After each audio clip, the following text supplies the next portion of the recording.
Voilà, nous sommes entrés dans la phase finale de cette vidéo. J'ai juste enlevé la casquette. Il y a des coups de feu à Brazzaville, c'est de la diversion. C'est les techniques habituelles. Albert Einstein avait dit la définition de la folie consiste à répéter les mêmes choses et penser obtenir des résultats différents. Voilà, M. Sassou, dans son mode opératoire habituel, modus operandi qui consiste à créer de la diversion, mais par les armes, par les moyens forts, jusqu'à donner la mort des innocentes populations. Il peut même sacrifier deux policiers. Ça tire à l'arme lourde, puis on nous parle de guerre et de terrorisme. Attendez, les terroristes seraient donc des anciens ninjas. C'est complètement faux, ça. Nous avons vu Idever Moigny passer ostensiblement à leur télévision personnelle. Je parle de la télévision personnelle de Sassou, que vous appelez Télé Congo, parce que le Congo appartient à Sassou Nguesso. Cette poule mouillée, comme je le disais à la fin de la cassette de la bande numéro 7, là, nous entrons dans la bande numéro 8. J'ai traité Sassou de poule mouillée. S'il veut venir me faire tuer, comme il a fait tuer Ibala en exil, il n'avait qu'à venir. Parce que tout le monde ne sera pas tué de la même manière. Mais ce que je voulais dire à Sassou, c'est que toi également tu seras tué. Tes enfants également seront tués. Parce que la parole de Dieu déclare que celui qui tue par l'épée meurt par l'épée. Mais Sassou, il ne faut pas rêver là. Même si tu rêves de ta dynastie dans ta tête très malade, mais sache que toute dynastie qui sort de la tête d'un malade finit par la mort. Non, je ne peux pas comparer ta mort à celle de Kadhafi comme je le vois. Kadhafi, c'était un assassinat planifié par certains milieux de crimes organisés. Les Sarkozy et autres étaient les mains armées pour aller exécuter Kadhafi, qui lui était une perle au niveau de l'Afrique. On pourrait avoir utilisé le mot démocratie qui était menacée supposément en Libye et dictature sur sa population. Mais mon Dieu, si un dictateur, sa stratégie consiste à bâtir sa ville de telle sorte que ses populations peuvent bénéficier de la richesse de ce pays, de faire de telle sorte que l'Afrique tout entière ait la possibilité satellitaire, que l'Afrique tout entière ait une banque avec une monnaie qui les rendrait autonomes. Si c'est ça le péché de Kadhafi, alors, chers manipulateurs de cette communauté internationale, de grâce. Les enfants ont grandi. Cette jeunesse qui est montée là, elle n'a pas vécu vos guerres de 33 et 45. Non, ça ne lui regarde pas. Moi non plus, je n'ai pas vécu ces guerres. Alors, ne nous soumettez pas à un système désuet qui consiste à museler, à hypothéquer les autres par la force ou par la malignité, la ruse satanique.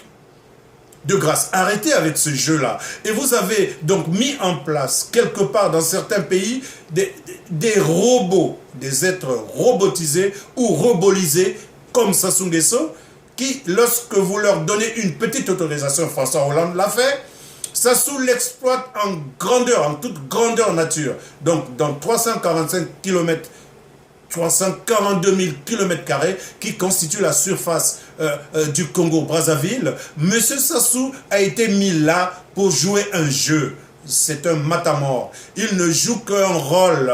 Dans ce rôle, il peut tuer, comme dans les guerres de 97 jusqu'en 2002. Sassou n'a fait que tuer les Congolais. Mais est-ce que vous savez compter au bout des doigts? Lorsque 3 Occidentaux meurent quelque part, les gens sont très éprouvés. Lorsque ça monte à 100, c'est le deuil national. Mais en Afrique, au Congo-Brazzaville précisément, on peut tuer 40 000 personnes. Il n'y a pas de problème, c'est normal, c'est du bétail, ça peut être tué. Et l'exécuteur, c'est Sassou. Aujourd'hui encore, il a été platement battu dans les urnes. Voilà, il commence à utiliser ces modes opératoires habituels. Il faut créer de la diversion, il faut créer de la manipulation, toujours avec les armes. C'est le seul langage qu'il connaît. Dans sa tête, il n'y a que une arme. Dommage, lorsqu'il est né, c'était un couteau. Mais maintenant qu'il a grandi, ben, les armuriers ont mis à sa disposition des armes qu'il a achetées avec l'argent du contribuable. Et il utilise cet argent pour soumettre le contribuable et abattre les populations qui représentent ce contribuable. Donc tout l'argent que ça se utilise, c'est l'argent des Congolais, et il utilise cet argent pour museler, intimider, tuer.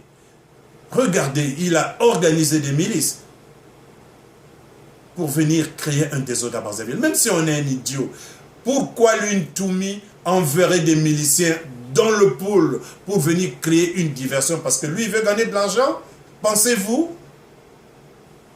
Mais la personne qui veut nous distraire, c'est justement Sassou Nguesso. Il a perdu dans les jeux. Donc il faut organiser une petite manipulation, doublée de diversion, en donnant la mort, en créant un système d'invasion des terroristes, parce que j'ai vu le rouge-gorge Mungala arriver comme une cymbale morte, venir répondre à l'appel du maître, pour démontrer que c'est des terroristes qui sont entrés là. Non, le terroriste, c'est Sassou. Les terroristes, ce sont les milices et les mercenaires de Sassou. Les terroristes, mais ce sont les militaires qui observent de manière lâche.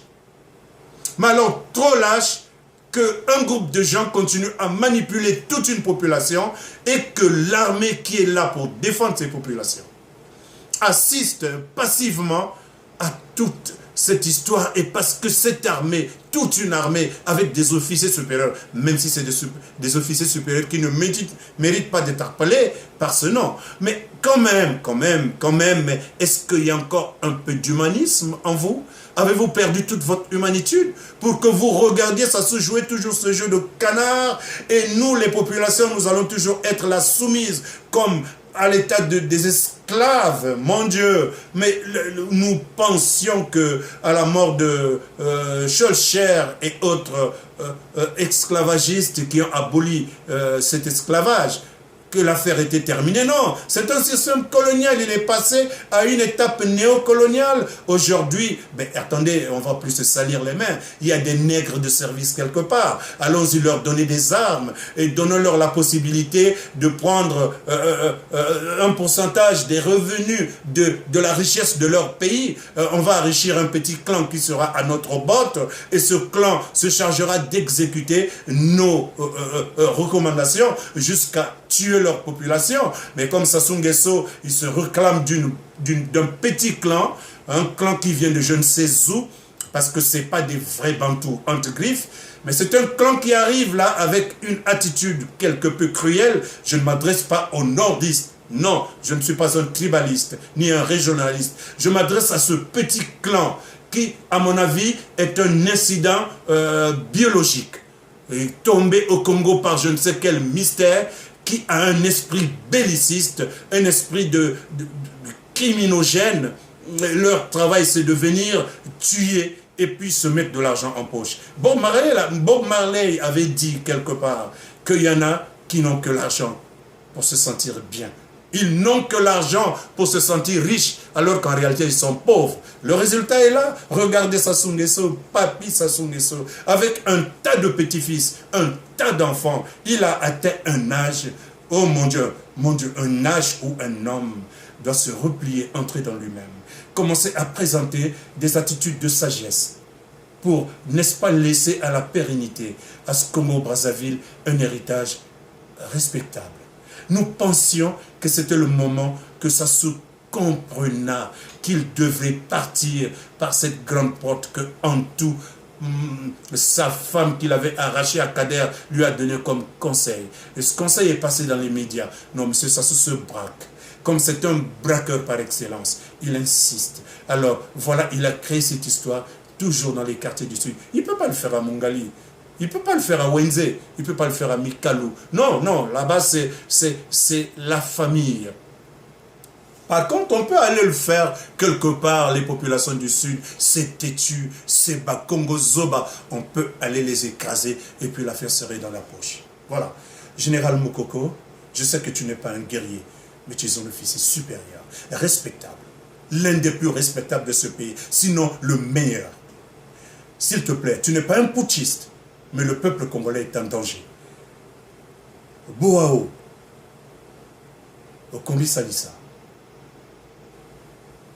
Bernard Kolela, Sati Mabiala, Mounari, Mabio, le Congo est en danger. Vous savez, un seul choix, défendre la République. Je dis bien défendre, pas attaquer la République, mais la défendre. S'il y a une personne et une seule attaquée, il s'appelle système. Et à la tête de ce système, il y a un homme qui s'appelle Sassou. C'est à eux que doit s'adresser notre réplique. On ne peut pas continuer à laisser faire Sassou. Nous avons déposé des requêtes, je l'avais déjà dit en amont, auprès des autorités consulaires internationales. Nous pensions que ces autorités vont prendre les responsabilités, toutes les responsabilités, pour que le peuple congolais soit protégé. Quant à l'OUA, l'ONU, l'UIA, et je ne sais pas trop quoi, l'OIF, toutes ces organisations, si elles existent vraiment, c'est le moment d'agir. De ne pas se laisser manipuler par les jeux habituels et infantiles de Sassou Nguesso qui, dommage, amènent toujours à des morts. Si on n'intervient pas maintenant, mais au Burundi, Nkurunziza a tué beaucoup de gens, beaucoup là, aux yeux de tous. On a envoyé quelques personnes pour aller demander à Nkurunziza d'arrêter de tuer et de négocier. Donc les personnes qui sont tombées, ce n'est pas grave. Elles sont mortes, ben, on va négocier et puis reprendre. Nkurunziza va continuer à être président. Oh mon Dieu, quelle histoire, quel pays, c'est dégueulasse. Quel monde.